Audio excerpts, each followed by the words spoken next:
ಈಗ ಪ್ರತಿಯೊಬ್ಬರು ಕೂಡ ಪ್ರೇಮ್ ಅವರಿಗೆ ಅಂದ್ರೆ ನಿರ್ದೇಶಕ ಪ್ರೇಮ್ ಅವರಿಗೆ ಬೈತಾ ಇದ್ದಾರೆ.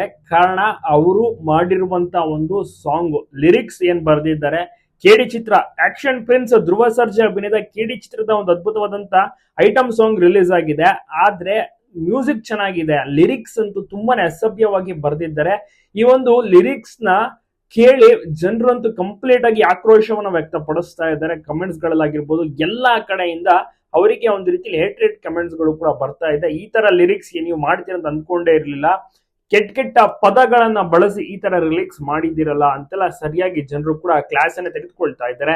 ಪ್ರೇಮ್ ಅವರು ಈ ತರ ಬರೀತಾರೆ ಮಾಡ್ತಾರೆ ಅಂತ ಜನರು ನಿರೀಕ್ಷೆ ಮಾಡಿರ್ಲಿಲ್ವಂತೆ. ಬಟ್ ಇದನ್ನ ಡಿಲೀಟ್ ಮಾಡಿ ಈ ಒಂದು ಸಾಹಿತ್ಯವನ್ನೇ ಚೇಂಜ್ ಮಾಡಿ ಈ ಒಂದು ಲಿರಿಕ್ಸ್ ಚೆನ್ನಾಗಿಲ್ಲ, ಕೆಟ್ಟದಾಗಿದೆ, ಈ ತರ ಎಲ್ಲ ರಿಲಿಕ್ಸ್ ಮಾಡಬಾರ್ದು, ನೋಡಿಗರಿಗೂ ಕೂಡ ಮತ್ತೆ ಫ್ಯಾಮಿಲಿ ಕುತ್ಕೊಂಡು ನೋಡೋಕ್ಕೂ ಕೂಡ ಅಸಹ್ಯ ಆಗಿರುತ್ತೆ ಅಂತ ಸರಿಯಾಗಿ ಜನರು ಕೂಡ ಕ್ಲಾಸ್ ತೆಗೆದುಕೊಳ್ತಾ ಇದ್ದಾರೆ, ಬೈತಾ ಇದ್ದಾರೆ.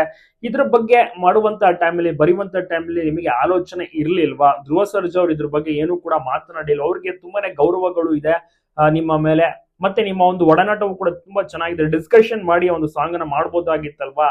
ಡಿಸ್ಕಷನ್ ಮಾಡಿದ್ದೆ ಬೇಕು ಅಂತ ಈ ರೀತಿ ಮಾಡಿದ್ದೀರಾ ಅಂತೆಲ್ಲ ಸಾಕಷ್ಟು ಕಮೆಂಟ್ಸ್ ಗಳು ಕ್ವಶನ್ಸ್ ಗಳು ಕೂಡ ಬರ್ತಾ ಇದ್ದಾರೆ. ಇದ್ರ ಬಗ್ಗೆ ಇನ್ನ ಕೂಡ ಯಾವುದೇ ರೀತಿಯ ಕ್ಲಾರಿಟಿಯನ್ನ ಪ್ರೇಮ್ ಅವರು ನೀಡಿಲ್ಲ. ನೋಡ್ಬೇಕು ಏನಾಗುತ್ತೆ ಮುಂದೆ ಅಂತ.